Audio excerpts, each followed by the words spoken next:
Hello, everyone. My name is Julie McVey, and this is Unordinary Made Ordinary, where we talk about extraordinary experiences of everyday people. After today's interview, if you would like to continue the conversation of all things metaphysical, paranormal, supernatural, feel free to join the private UMO group. There's a link in the video description for that. And today our guest is Tyler Deal. Welcome, Tyler. Thank you, Julie. Thank you for having me on the show. And I absolutely love the title of your show as well. Let's make these things more ordinary because they are. Okay, so what I'd like to do, Tyler, is just have you share a little bit about yourself, a little background on who you are. Sure. So I spent the first 4 years of my life in Northern California, and then our family moved to the Seattle area, and that's where I grew up until I went to college. Um, I I've always had kind of a connection, my own connection with God or with Source or what people call that, whatever that is, the universe. And but I began to actually suppress that connection once I moved up to Washington, and then I had an experience when I was 14 when a very, very close friend of mine passed away, and he actually knew that he was going to die weeks prior to his death. And so I don't know if this may be a little bit more general. I have an experience, a background in theater and in acting, and also the healing arts. I spent 22 years as a massage therapist and healer in that regard. I've been fortunate enough to travel and live in Australia. I've been to Europe a few times, and I'm currently single right now, and I live on the beautiful island, the big island of Hawaii. And so yeah, that's kind of a general sweep of who I am. Very nice. Thank you for sharing that. Yeah. So as a kid, you did not grow up religious or spiritual practices in the home? Well, my mom, she would go to Unity Church every Sunday, and sometimes I would go with her. And I think it's kind of an unconventional type church, the Unity Church, and sometimes I would go with her. So I didn't have a traditional, conventional religious background, other than what I felt was my own connection with God. And so she kind of grew out of Unity, and it became more of a kind of a general path for her, spiritual path. And I can't say that necessarily my dad was ever religious. I mean, he believed in God as well. So yeah, does that answer your question? Yeah. Yeah. Okay. Yeah, perfectly. And so any other spiritual experiences for you personally, as childhood? Yeah, so I consider myself an empathic person and highly sensitive. When I was 4 years old, I would have experiences with the nature spirits, with trees and with fairies. I felt very connected to the earth and nature spirits. I could actually see fairies when I was a kid. Oh, cool. Wow. So that was a part of me, I believe, until we moved, and I kind of shut that part of me off for several years until it came back. Okay. I since I was a little kid also, I could see it. The best way to describe it would be like the evil eye that you see. I think it's originally from Africa. It's like this little evil eye, and that's a protection, kind of like a protection talisman, I guess you could say. But I would see it in a sense as a cluster of little evil eyes floating around me, and I can still see them today. And so when I came in as a child, as a young child, I knew that this was my spirits protecting me, or my soul family protecting me. Okay. I also never really thought death was a heavy experience. When my parents would have friends that would pass away, my mom had some very close friends that passed away when I was a child, and I never got as emotional as Hmm. she did. Maybe she was because she was closer, but I felt that they were still around. Like that transition was, that veil was actually pretty thin. So I Wow. felt like, oh, they're just still around. They never died, So that was, so when I moved to Washington State, this high sensitivity that I had felt before, I shut it off because it became almost too much. Wow. The emotions, what I was feeling from other people, and that's how I perceived it at the time, was that my empathy was actually other people's stuff, and I didn't want to feel that. And I Mm. view that differently today. Mm. And then I mentioned earlier that when I was 14, I had a close friend who died, who he would draw pictures, God rules over all. And he would have pictures of him looking up like this. And my friends and I, this close group of friends that we would hang out together, kind of sensed that he already knew that he was going. And so when he did transition on New Year's Eve, I was 14, and it was kind of a shock, but Hmm. um, I began to almost right away feel his presence. And then when I Wow. went to the funeral, I saw him in the shape of like an amoeba floating around, and I could feel his energy as the person he was on Earth. And I knew it was him. So Okay. when I was in high school, that's when I began to open up to more spiritual experiences and being open to spirituality in general. Okay. Um, yeah. Okay, great. Thank you for sharing all that. So, if you wouldn't mind, can you maybe walk us through your near-death experience? Maybe just walking up to it and then through that experience. Yeah, absolutely. So Okay. I, when I was, I got into a school in Northern California for college when I was 18, called Humboldt State University. It was, I believe it's Cal Poly Humboldt now. And I wanted to go somewhere where there was trees and there was the ocean, and this was Mm, happened to be the perfect place to go.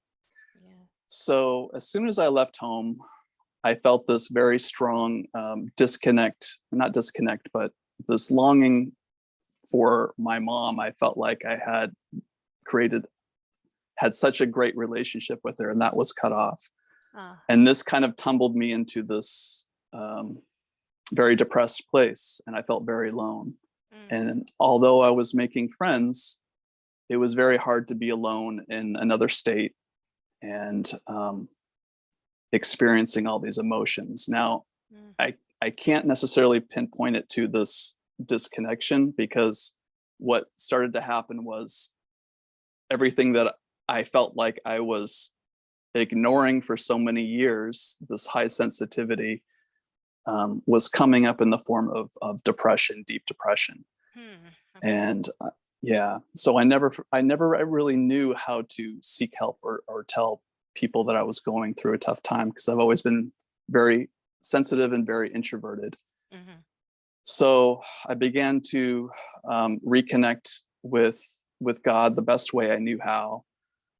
And at first it was like, please help me with this depression. I didn't feel like I was getting any help. And then it became more and more so, I don't want to be on this planet. It's too much to be here. Um, I don't want to experience what I'm experiencing.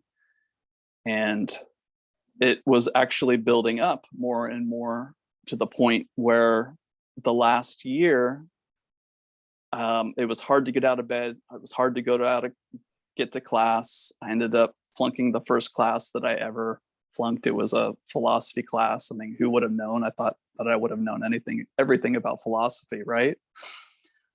So I just finished my second year. It was May 21st, 1997.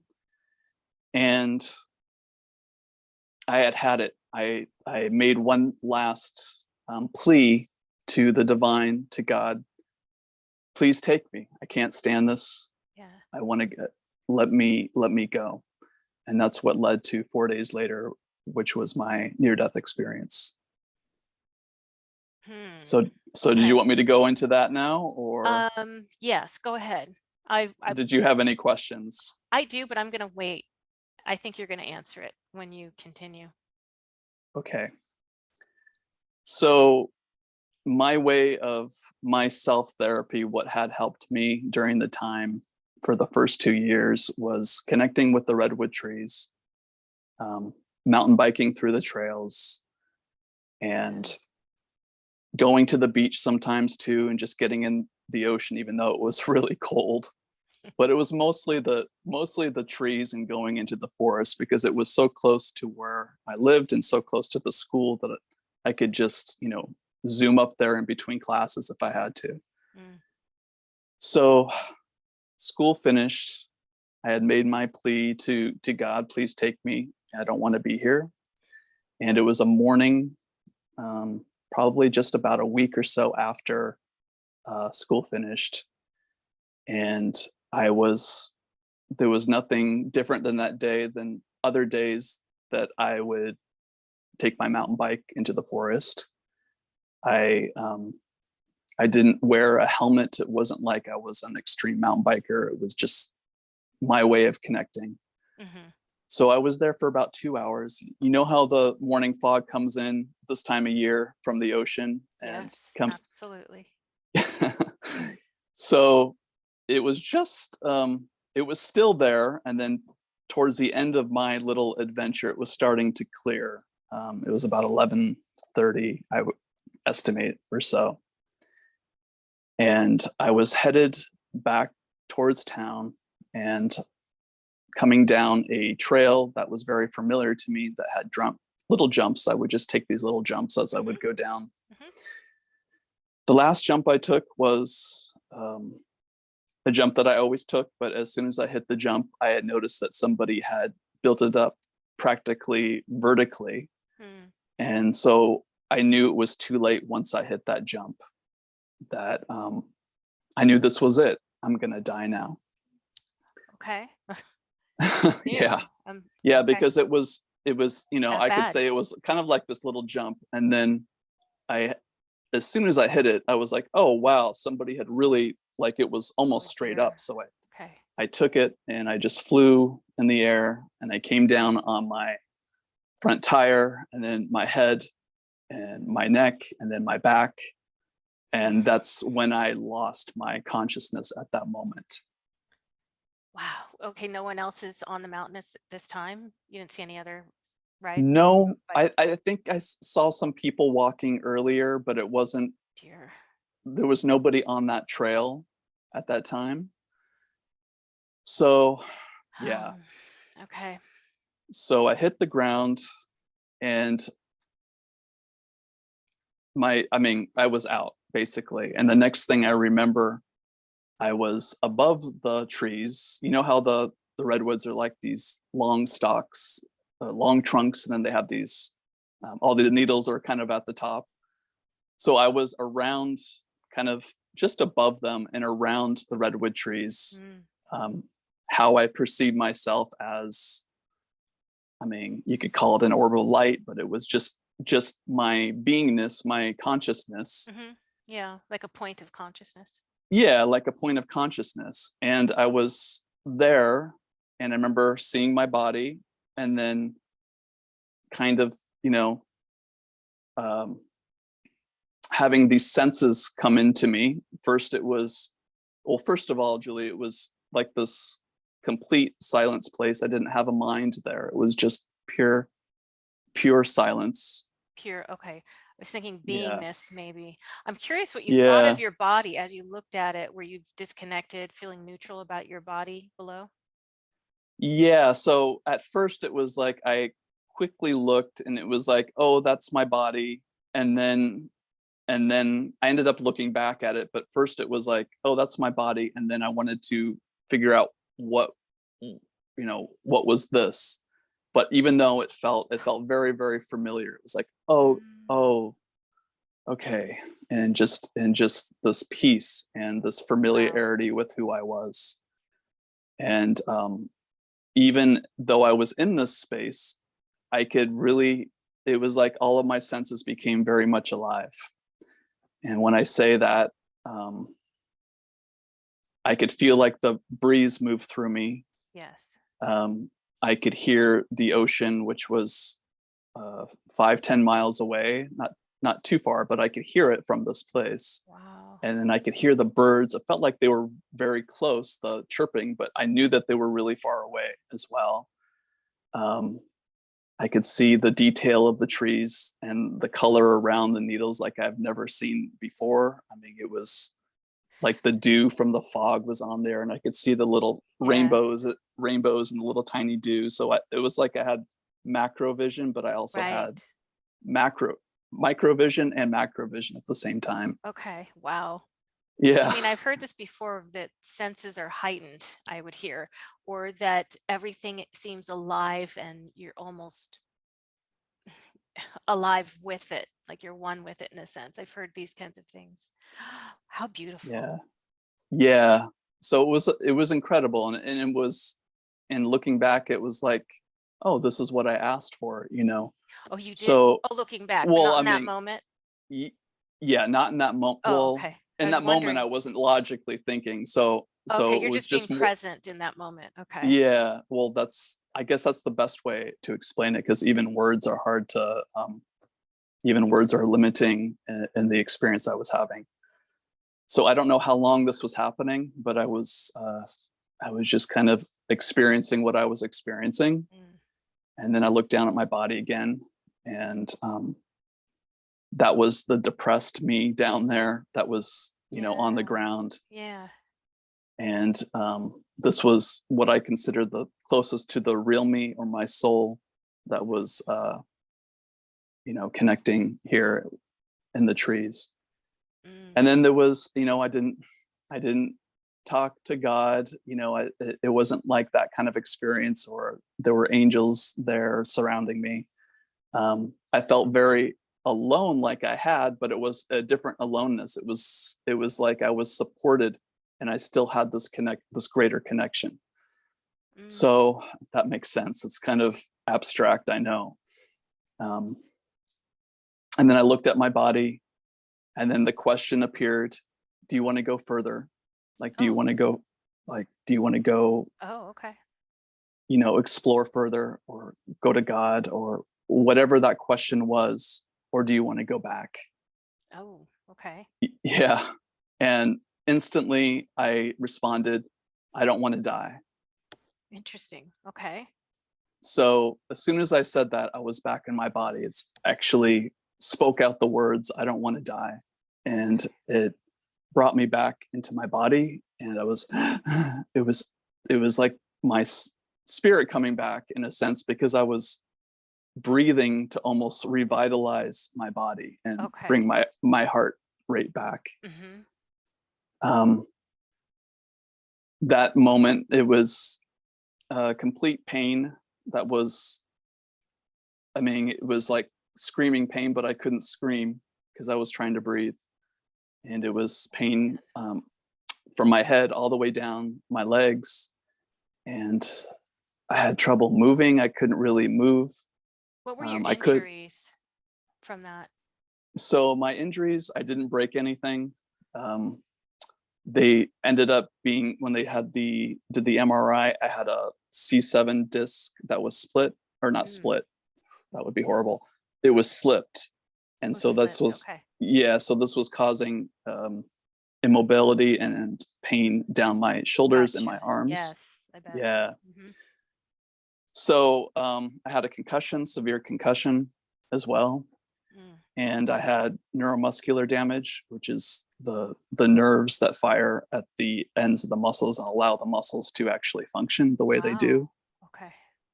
Oh, So it was mostly neurological, spine, and the concussion, which were okay. my so yeah. So the next thing, I could open my eyes.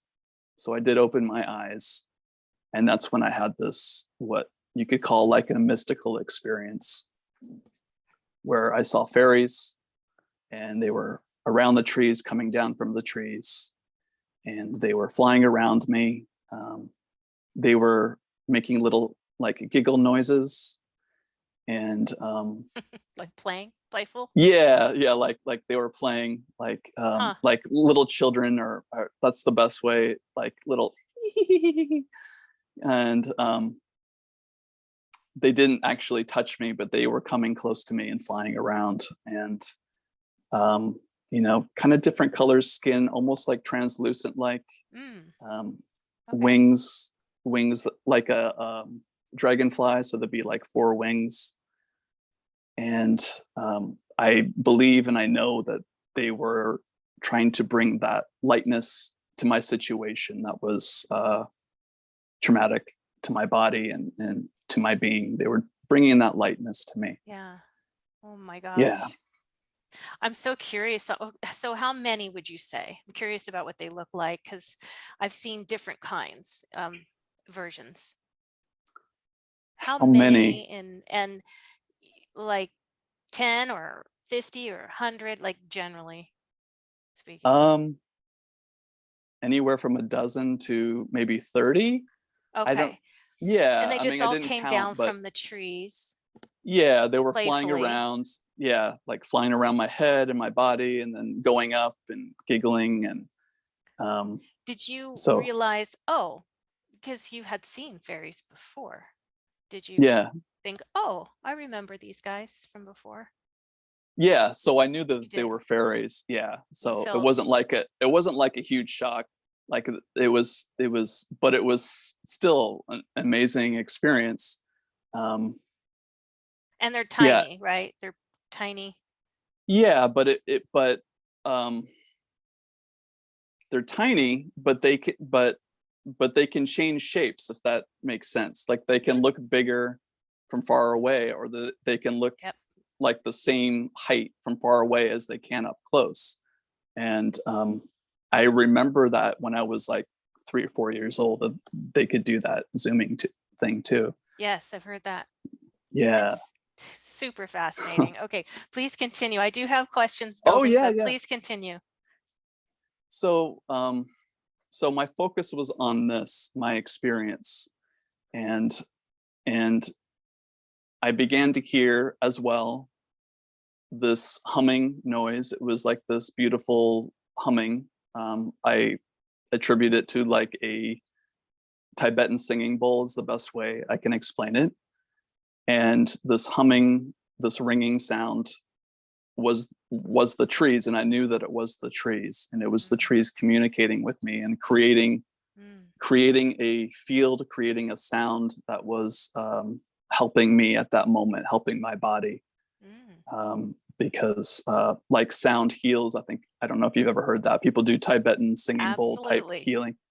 It was like that, but it was the trees doing it. It was the redwood trees doing that. Wow. Okay. And I knew it was them, but it was fascinating because I didn't really look into it over the years until maybe about 10 years ago. I started to read this book series called um, The Ringing Cedars of Siberia. It was the Anastasia book series. And Oh, she talks about the cedars ringing, and redwoods are also cedar trees.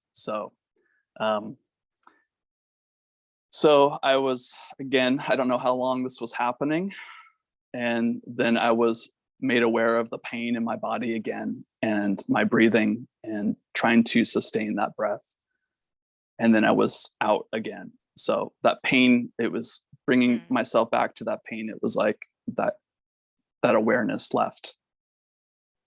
So the next thing I remember, I was in the hospital. So I don't know how I got there, but I was in the hospital, okay. and and there was a funny looking doctor. When I say funny looking, he kind of looked like Einstein with curly hair way out here and little round spectacles. And he was maybe about 2 feet from my face, like looking at my eyes Mm. and looking down at me and saying, "You're very lucky. You didn't die." Of course, I Mm. knew that in a sense that I had died, but he was Right. saying, Right. saying you didn't die and you didn't break any bones. It was like he was very confused why I hadn't broken anything. And I think it was just the way I had landed. I didn't break anything. Um, so I didn't know where I was. I didn't know who I was. I Mm. had he began to ask me questions. You know, what's your name? Where do you live? Hmm. Um, are you a man or a woman? He asked me that question, which I Could thought you was funny. answer some of these, all of these? No, well, the very last question I could answer. So I didn't even know if I was a man or a woman, Wow. Yep. but he asked me like, and it was funny because, or interesting because the house I was renting with 5 other people was actually about a fourth of a mile away on the same street. Oh. Yeah. And then he asked me, after this series of questions, he asked me, um, do you know anybody's phone number we can call? And I blurted out a number. And that was the number of a family friend, an older couple that lived in town there in Arcata. Okay. And they came and got me because I hadn't broken anything. I wasn't in severe condition from what they had, what they had seen. So they gave me painkillers and recommended that I come back, um, for more tests, I guess. But I ended up going to our family friend's house and waited for, it was about a week, maybe it was less, but I think it was around a week. I was there on their couch. And Okay. then my mom came down and she picked me up and we flew back to Seattle. Wow. Yeah. How did you get to the hospital?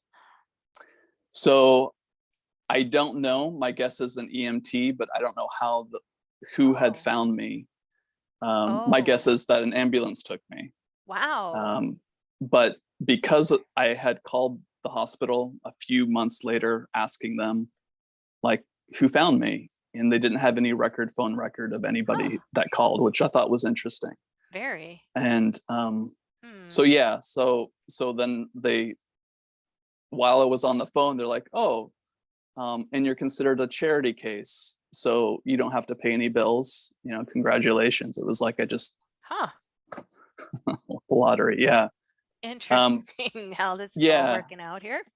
Yeah. It was very Wow. strange. I don't know because they have 911 recording or somebody will be the witness to the person that finds who is Yes. ever in danger, right?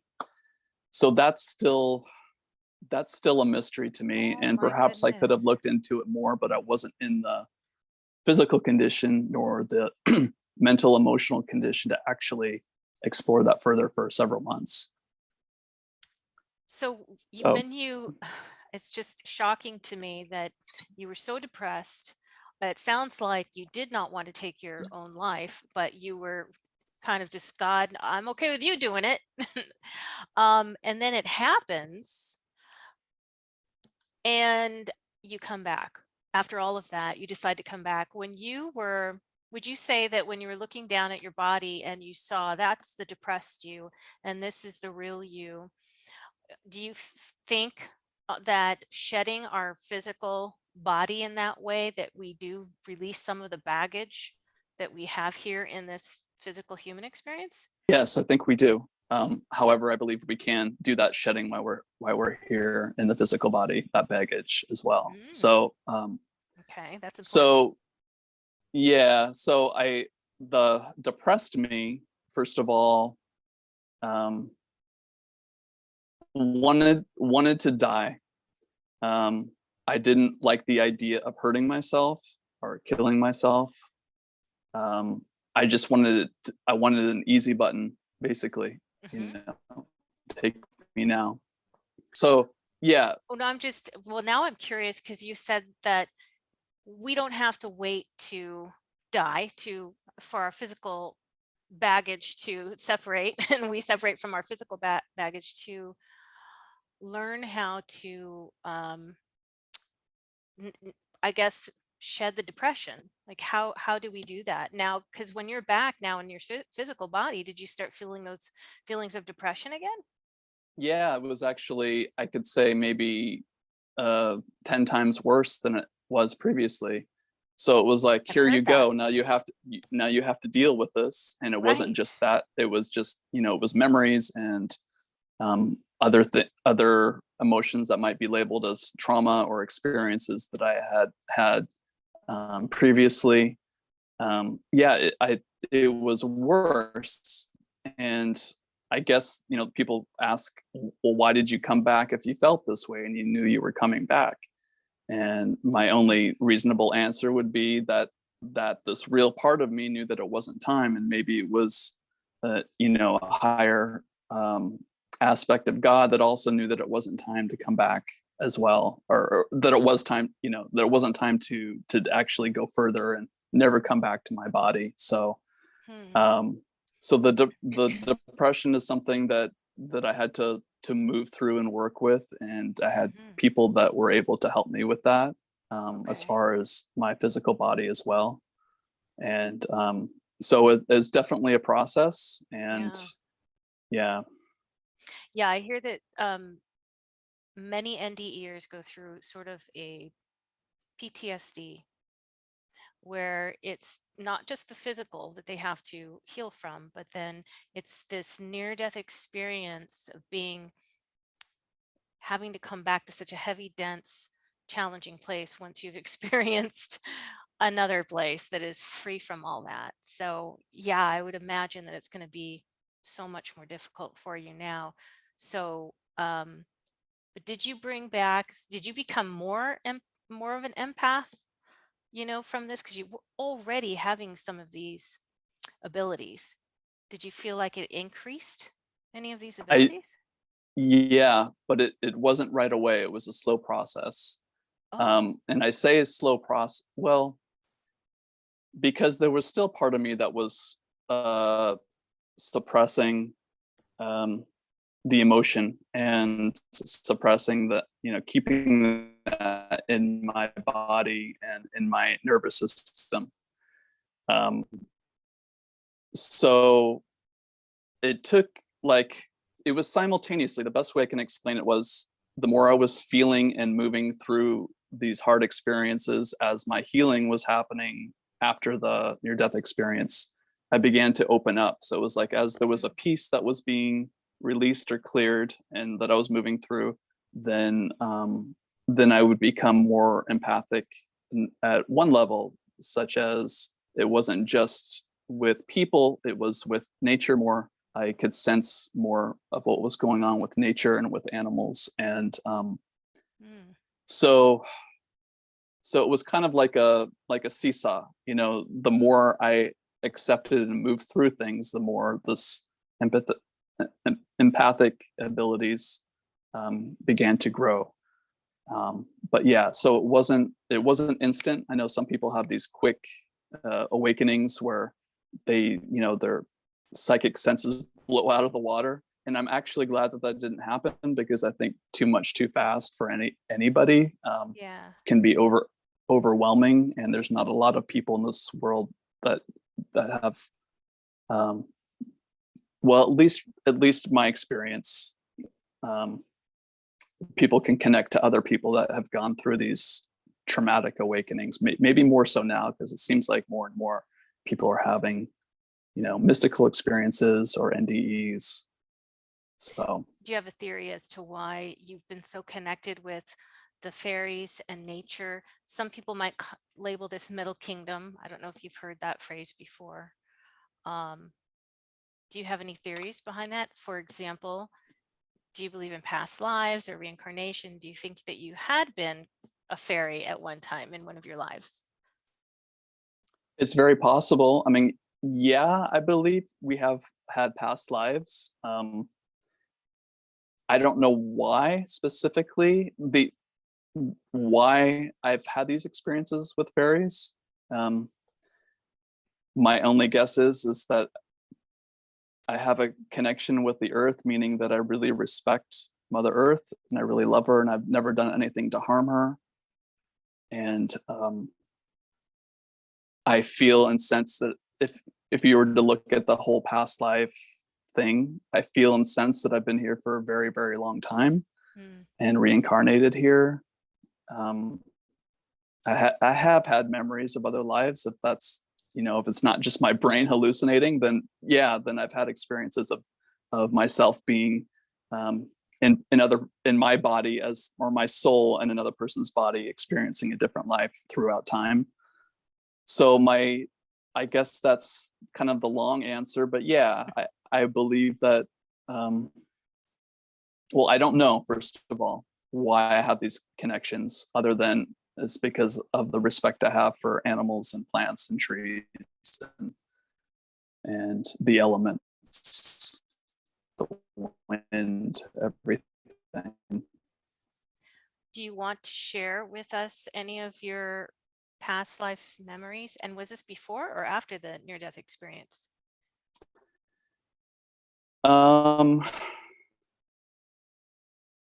I would say mostly after. I did have one experience when I was in high school as a Native American boy where I had to go out on I guess they would call it like a journey. And I was really scared and I didn't want to go, but I was being pushed by the elders to go. And I believe I ended up dying or not making it. Oh. And that was, This is a memory and not a dream that you had. It's more of a this memory. was more of like a memory. Like you close your eyes and you're still awake and you have this experience. Yeah. Huh. And then I've had another one, or I've had several here in Hawaii where I lived as a waterman. So somebody that would row between the islands, canoe. Okay. And they would use the stars that they call wayfinding. That they use the stars to navigate through the oceans. So I've had several of those memories as well. Wow. I can't think of any other at the top of my head right now. That's but very interesting, though, that you are having these flashes and these memories, and you've never done the past life regression. Have you heard of those? I've heard of those. Yeah, I've never done one before. No. Yeah. So I'm assuming your feelings of death now are completely different. Now, I don't know if you were afraid of death. You didn't sound like you were afraid of death because you wanted to go and have God take you. But are your feelings different now about just the death process, and are you afraid of death? I'm not afraid of death, but I still have fear of losing the ones I love. And I know that's a body connection that we have with people. And I know that people never leave once they leave the body. Although, you have people that you really love and you have that connection with them. So there is that fear of losing people that I love. And that's a hard one, I think. And I think we all kind of have that. But as far as me going back to God, no, I don't have fear of that. And I don't ask for that anymore. I mean, life can still be very hard, but I'm not asking for it like I had when I was 20 years old and I had that experience. Fears, I still have fears. I'm just a human like everyone else. I still have fears that come up. But that fear, those fears are, they're like trivial compared to, it's just not the fear of death. So yeah.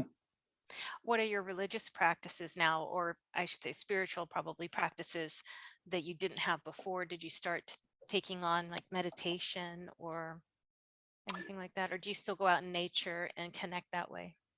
Yeah, that's the best way for me, is to be in nature, whether that's a walk through the woods or that's putting my back into a tree or just laying on the ground or going to the beach and going for a swim. And I do it in a way where I'm just present. I guess that's that has been easy for me is some people call it silencing the mind, or Yes. they'll say separating from your thoughts and emotions and observing. um, I just call it like being present with it. And Absolutely. so Yeah, I guess that, yeah. that's meditation. That, well, from what I understand, that's the best type of meditation, is to learn Yeah. how to be present in such a way that you're not distracted with your thoughts in the past and the future, but just being in that moment. And for a lot of people, that's not easy to do. Yeah, that it does take practice, and but it's worth it, I think. And but I also think it's a first step. Like if we were to talk about healing, like healing ourselves, I think it is a first step, and it's not something we should do to bypass um, emotions or traumatic experiences, because sometimes what can happen, from what I've, because this is my experience and what I've noticed with some other people, if we use that presence as a means to bypass traumatic experiences or PTSD or whatever it is, then we're gonna have to deal with it at some point. So I don't know if I'm making sense. So yes, in one regard, um, we're not our body and emotions and thoughts, but it's our body and our emotions and our thoughts and our experiences that actually move us to this place of uh, of presence. Or it's our story is actually what it can be used to help us move into these higher states of consciousness. Mm-hmm.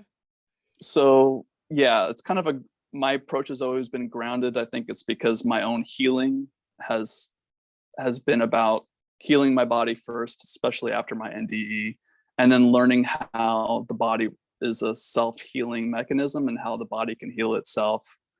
And that's when I started to study body work and massage, and just watching how the body is an incredible tool for our spirits and how it can actually heal itself. Is that I know I kind of got off track you're doing that as a profession now, or um, not the now. healing work?